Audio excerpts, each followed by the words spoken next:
창세기 37장. 야곱은 가나안 땅에 자리를 잡았다.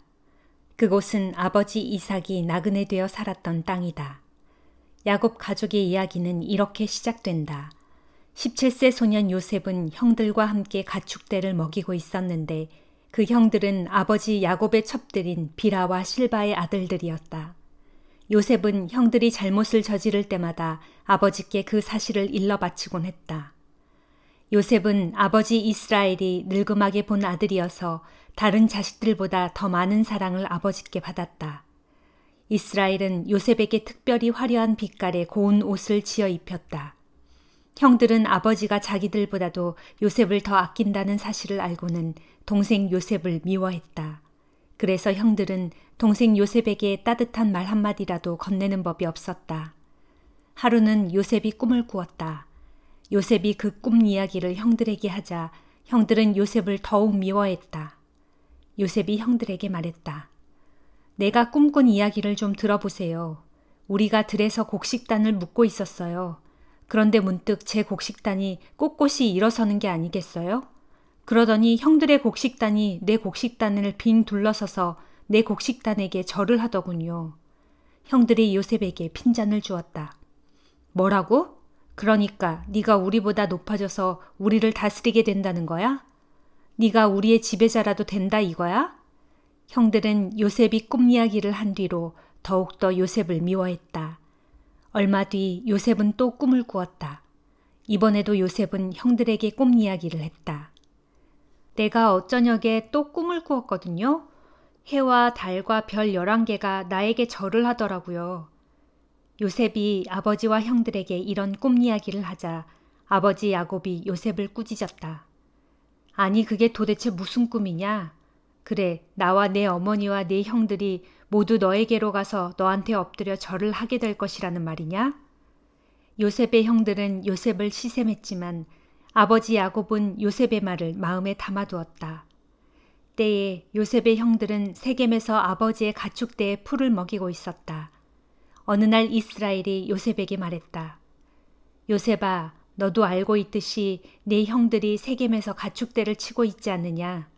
내가 형들에게 갔다 와야겠다. 요셉이 대답했다. 예, 다녀오겠습니다. 이스라엘이 요셉에게 말했다. 가서 내 형들이 잘 있는지 또 가축들에게도 아무 탈이 없는지 보고 오너라. 이스라엘은 요셉을 헤브론 골짜기에서 세겜으로 보냈다. 요셉이 세겜에 도착하여 들판에서 헤매고 있는데 어떤 사람이 요셉에게 물었다. 너는 누구를 찾고 있느냐? 요셉이 말했다. 제 형들을 찾고 있는 중입니다. 혹시 제 형들이 어디에서 양을 치고 있는지 아세요? 그 사람이 말했다. 그들은 여기를 떠났다. 나는 그들이 도단으로 가자고 하는 말을 들었다. 요셉은 형들을 뒤쫓아가서 도단에서 형들을 만났다. 요셉의 형들은 멀리서 요셉이 오고 있는 것을 보고는 요셉을 죽이려고 음모를 꾸몄다. 요셉의 형들이 서로 수군거렸다. 야, 저기 꼼쟁이가 온다. 저 녀석을 죽이자. 죽여서 웅덩이에 집어던지고 들짐승이 저 녀석을 집어삼켰다고 시치미를 떼자. 저 녀석이 꾼 꿈이 얼마나 멋들어지게 실현되는지 두고 보자. 르우벤이 이 말을 듣고 형들의 소나기에서 요셉을 구해내려고 말했다. 요셉을 죽이지는 말자. 피 흘려서는 안 돼. 들판에 있는 웅덩이에 요셉을 집어던져 놓고 그냥 내버려 두자. 사실 르우벤은 어떻게든 요셉을 형들의 소나기에서 건져내어 아버지에게 다시 돌려보낼 요량이었다. 요셉이 형들에게 오자 형들은 요셉이 입고 있는 화려한 옷을 벗겼다. 그러고는 요셉을 끌고 가서 웅덩이에 집어던졌다. 그곳은 물이 말라 있는 빈 웅덩이였다. 요셉의 형들이 둘러앉아 음식을 먹고 있는데 멀리서 이스마엘 사람들 한떼가 다가왔다. 그들은 장사꾼들로 낙타에 향료와 유황과 몰약을 싣고 길르앗에서 이집트로 가는 길이었다. 이때 유다가 형제들에게 말했다. 우리가 동생을 죽여놓고 피 흘린 사실을 감춘다고 해서 무슨 이익이 있겠어? 차라리 그 아이를 이스마엘 상인들에게 팔아버리는 게 어때? 우리가 직접 손을 대지는 말자. 어찌되었든 그 아이는 우리 동생이고 피부치니까 말이야. 형제들은 유다의 말에 모두 동의했다. 마침 미디안 상인들이 그들 곁을 지나가고 있었다. 그들은 요셉을 웅덩이에서 꺼내 그 이스마엘 사람들에게 은 20개를 받고 팔았다. 이스마엘 상인들은 요셉을 데리고 이집트로 갔다. 르우벤은 이런 일을 알지 못했다. 나중에 웅덩이로 돌아온 르우벤은 요셉이 없어진 것을 알고 자기 옷을 찢으며 슬퍼했다. 르우벤은 형제들에게로 달려가 외쳤다. 얘들아, 요셉이 없어졌어. 이제 나는 어쩌면 좋단 말이냐. 형제들은 순염소 한 마리를 잡아 그 피를 요셉의 옷에 묻혔다. 그들은 피 묻은 요셉의 옷을 아버지에게로 가지고 가서 그것을 내보이며 말했다. 아버지, 오다가 이 옷을 주었어요. 이 옷은 요셉의 것이 아닌가요? 아버지 야곱이 그 옷을 알아보고는 말했다. 내 아들 옷이 틀림없구나. 사나운 들짐승이 요셉을 집어삼킨 것이 분명해. 요셉이 들짐승에게 갈기갈기 찢겨 죽은 것이 틀림없어. 야곱은 자기 옷을 찢으며 괴로워했다. 굵은 베옷을 입고 요셉을 생각하면서 많은 날들을 울며 통곡했다. 야곱의 모든 아들, 딸들이 힘써 위로했지만 야곱의 귀에는 그런 말들이 전혀 들어오지 않았다. 아, 이렇게 울다가 차라리 내 아들이 있는 무덤으로 내려가는 편이 낫겠구나. 아버지는 잃은 아들을 생각하면서 서럽게 울었다. 미디안 사람들은 요셉을 파라오의 신하인 보디발에게 팔아넘겼다. 보디발은 왕실의 경호대장이었다. 마가복음 7장. 예루살렘에서 내려온 바리새파 사람들과 율법 교사들 몇 명이 예수 주변에 모여 있다가 예수의 제자들 가운데 몇 사람이 씻지 않은 손, 곧 부정한 손으로 음식 먹는 것을 보았다. 예로부터 바리새파 사람들뿐만 아니라 모든 유대 사람들은 장로들의 전통에 따라 손을 깨끗이 씻는 정결의식을 거친 뒤에야 음식을 먹는 관습이 있었다. 또 시장에서 돌아왔을 때에도 몸을 깨끗이 씻은 다음에야 음식에 손을 댈 수 있었다. 그 외에도 단지나 잔이나 녹그릇을 씻는 정결의식 등 지켜야 할 것들이 아주 많았다. 바리새파 사람들과 율법 교사들이 예수께 물었다. 당신의 제자들은 왜 장로들의 전통을 따르지 않고 씻지 않은 더러운 손으로 음식을 먹는 것이요? 예수께서 그들에게 대답하셨다. 이 위선자들이여, 예언자 이사야가 당신들 같은 위선자들을 두고 예언한 말이 옳소. 곧 이 백성이 입으로는 나를 섬긴다고 하면서도 마음은 내게서 아주 멀리 떠나 있다. 거짓된 마음으로 예배를 드리고 사람이 제멋대로 만든 규칙만을 가르치고 있다. 이와 같이 당신들도 하나님의 계명은 버려둔 채 사람들이 만든 전통만을 고집하고 있소. 이어서 또 말씀하셨다. 당신들은 당신들이 만든 전통을 지킨답시고 하나님의 계명은 잘도 제쳐놓고 있소. 모세는 말하기를 내 부모를 공경하라 하였고 또 어머니나 아버지를 욕하는 자는 반드시 죽여야 한다라고 하였소. 그런데 당신들은 부모님께 드리려던 것이 고르반, 즉 하나님께 바치는 예물이 되었습니다 하고 부모에게 말하기만 하면 다 되는 줄로 알고 있소. 이처럼 하나님을 핑계로 당신들은 부모에게 아무것도 해드리지 않기 일쑤요. 대대로 이어지는 사람의 전통을 지킨답시고 당신들은 하나님의 말씀을 예사로 어기고 있소. 이런 일들이 당신들에게 너무나 많소. 예수께서 군중을 다시 불러 모아 말씀하셨다. 여러분은 모두 내 말을 새겨 들으십시오. 무엇이든 밖에서 여러분 몸 안으로 들어가는 것들이 여러분을 더럽히는 것이 아닙니다. 다만 사람에게서 나오는 것들이 여러분을 더럽힙니다. 들을 귀가 있는 사람은 들으십시오. 예수께서 사람들을 떠나 집으로 들어가시자 제자들이 그 말씀의 뜻이 무엇인지 물었다. 예수께서 제자들에게 말씀하셨다. 너희도 알아듣지 못하였느냐? 몸 밖에서 사람의 몸속으로 들어가는 것들이 너희를 더럽게 하는 것이 아니라는 것을 아직도 알지 못하느냐? 보아라, 음식은 마음속으로 들어가는 것이 아니고 뱃속으로 들어가므로 배설해버리면 그만이다. 이런 말씀을 하심으로써 예수께서는 모든 음식은 다 깨끗하다고 가르치셨다. 그리고 예수께서 덧붙여 말씀하셨다. 그러나 사람에게서 나오는 것들은 참으로 그 사람을 더럽힌다. 보아라, 악한 생각들은 모두 사람의 마음에서 나오지 않느냐. 곧 음행과 도둑질과 살인과 간음과 탐욕과 악의와 사기와 방탕과 시기와 비방과 교만과 어리석음 등등이다. 이 모든 악한 것들이 마음속에서 나와서 사람을 더럽힌다. 예수께서 갈릴리를 떠나 두로와 시돈 지방으로 가셨다.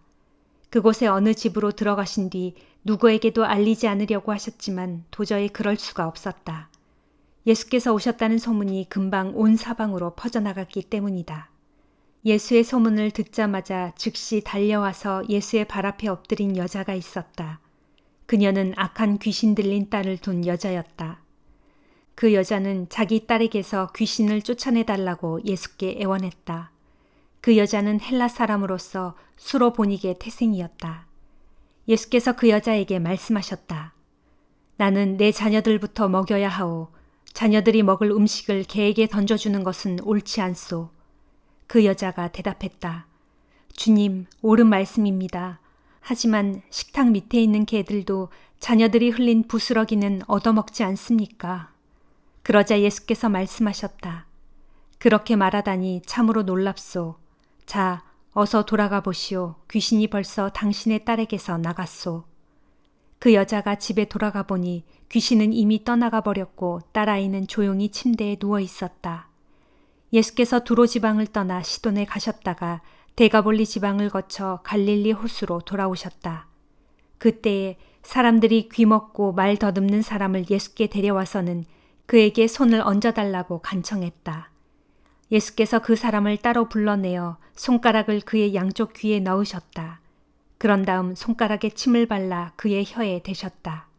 그러고는 하늘을 우러러 탄식하며 에바다라고 명령하셨다. 그 말은 열려라 라는 뜻이다. 그러자 그 사람의 귀가 즉시 열리고 또 혀가 풀려서 완전히 듣고 말할 수 있게 되었다. 예수께서 군중에게 이 일을 아무에게도 말하지 말라고 당부하셨지만 그럴수록 사람들은 더욱 널리 소문을 퍼뜨렸다. 사람들은 몹시 놀라 경탄하며 말했다. 세상에 귀머거리를 듣게 하고 벙어리를 말하게 하시다니 정말로 그분은 못하시는 일이 없다. 욥기 3장. 그 후 마침내 욥이 먼저 입을 열었다.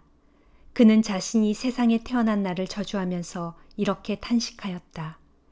아, 내가 태어난 그날이 차라리 사라지고 없었더라면, 사내 아이가 태어났다 하면서 좋아하던 그 밤도 차라리 없었더라면, 그날이 캄캄한 어둠으로 온통 뒤덮여서 높은 곳에 계시는 하나님도 그날을 상관하지 않으셨더라면, 아예 그날에는 동이 트지도 않아서 날이 밝아오지 않았더라면, 흑암과 죽음의 그림자가 그날을 자기 것이라 주장하여 검은 구름으로 그날을 꽁꽁 감쌌더라면, 깊은 어둠이 그날을 덮쳐 빛을 모두 가리고 낮을 캄캄하게 만들어 버렸더라면, 그 밤이 흑암으로 완전히 뒤덮여서 그날이 아예 1년 가운데 어느 날에도 끼이지 못하고 어느 달에도 들지 않았더라면, 아, 그 밤에는 아무도 잉태하지 못하여 그 누구도 기쁨의 환호성을 지를 수 없는 밤이었더라면, 나를 저주하던 자들과 바다의 괴물을 불러낼 수 있는 마법사들이 내가 태어난 그날을 저주하여 없애버렸더라면,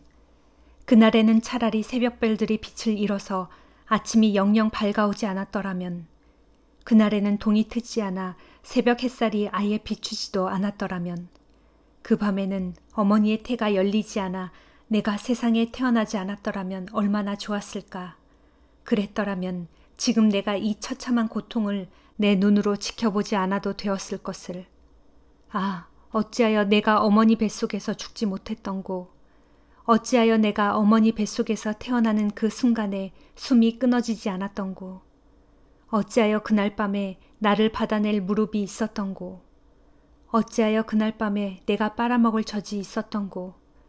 그렇지 않았더라면 이 목숨 일찌감치 끊겨 지금쯤 편히 누워 푹 쉬고 있었을 텐데, 지금은 허물어져 폐허가 된 성터에서 세상의 왕들 및 대신들과 나란히 누워 쉬고 있었을 텐데, 황금과 은으로 자신의 온 집안을 가득 채웠던 뭇 통치자들과 함께 누워 쉬고 있었을 텐데, 세상의 빛을 보지도 못하고 어머니 뱃속에서 사산한 핏덩이처럼 지금쯤 땅속에서 편히 잠자고 있었을 텐데, 거기 무덤은 악한 자들도 모든 소란을 그치고 삶에 지친 자들도 모든 짐을 내려놓고 편히 쉬는 곳일 텐데, 그곳은 포로된 자들과 갇힌 자들도 함께 편히 쉬고 억압하는 자들과 노예를 부리는 감독관의 다그치는 외침 소리도 더 이상 들리지 않는 곳일 텐데 그곳은 높은 자와 낮은 자 사이에 아무런 구별도 없고 종들도 주인에게서 풀려나 자유를 누리는 곳일 텐데 어찌하여 내가 세상에 태어나게 되어 그곳에 가지 않았던고. 아, 어찌하여 하나님께서는 불행한 사람들에게 빛을 주시고 고통과 괴로움뿐인 사람들에게 생명을 주시는가.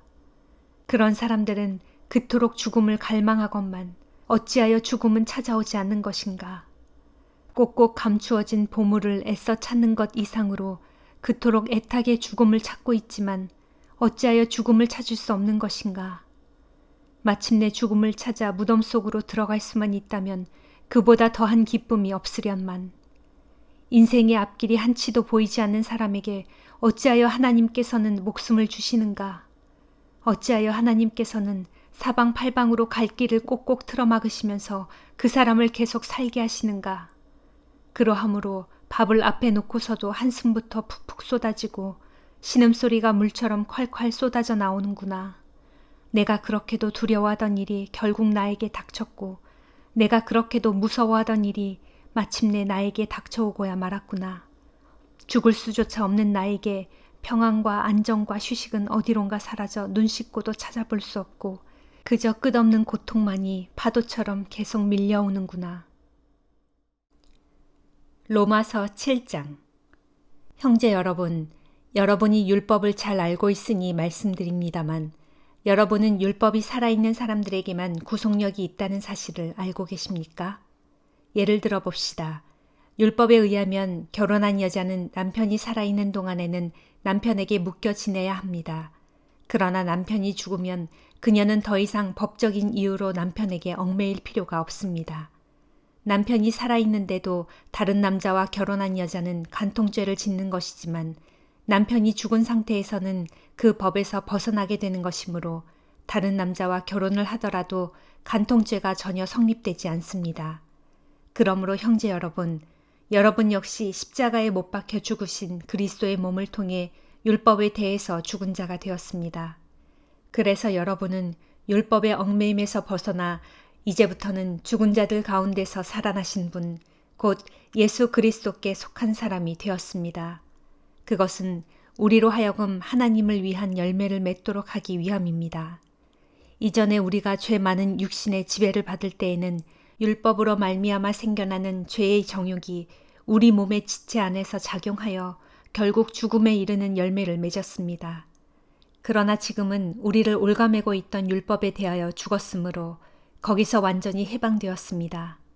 그래서 이제부터 우리는 문자로 기록된 법에 따르는 낡은 방식으로서가 아니라 성령의 새로운 방식에 따라 하나님을 섬길 수 있게 되었습니다. 그러면 이제 우리가 무엇이라고 말해야 하겠습니까? 율법이 죄입니까? 결코 그렇지 않습니다. 율법이 없었더라면 나는 죄가 무엇인지 알 수 없었을 것입니다. 만일 율법이 탐내지 말라 하고 말하지 않았더라면 나는 탐욕이 무엇인지 알지 못했을 것이기 때문입니다. 그러나 죄가 이 율법의 계명을 통해 기회를 틈타서 내 안에 온갖 종류의 탐욕을 일으켰습니다. 정녕 율법이 없으면 죄 또한 있을 수 없습니다. 전에는 내가 율법을 알지 못해 살아 있었지만 율법의 계명을 알고부터는 죄가 살아났고 반면에 나는 죽고 말았습니다. 나를 생명으로 이끌어야 할 그 율법 계명이 실제로는 나를 죽음으로 이끈다는 것을 깨달았습니다. 그것은 죄가 율법의 계명을 통하여 기회를 틈타 나를 기만하여 속이고 또 그 계명으로 나를 죽게 만들었기 때문입니다.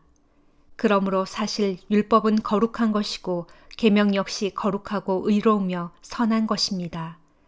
그렇다면 그 거룩한 율법과 선한 계명이 나에게 죽음을 가져다 주었단 말입니까? 결코 그렇지 않습니다. 단지 죄가 죄로 드러나도록 하기 위해 죄가 그 거룩한 율법과 선한 계명을 방편으로 삼아 내게 죽음을 가져왔을 뿐입니다.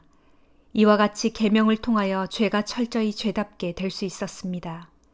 우리는 율법이 신령한 것인 줄 잘 알고 있습니다. 하지만 나는 육신의 메인 몸이 되어 죄에게 나를 종으로 팔아버렸습니다. 나는 내가 무엇을 행하고 있는지 도무지 알지 못하겠습니다. 왜냐하면 내가 행하기를 원하는 것을 행하지 않고 도리어 내가 행하고 싶지 않은 것을 행하기 때문입니다. 만일 내가 행하고 싶지 않은 것을 행해서는 안 된다고 생각한다면 그것은 곧 율법이 선한 것이라는 사실에 내가 동의하고 있는 것입니다. 사실이 그러하다면 그와 같은 일을 행하는 자는 나 자신이 아니라 내 속에 살고 있는 죄라고 할 수 있습니다. 나는 내 속에 곧 나의 죄 많은 육신 안에 선한 것이 없다는 것을 알고 있습니다.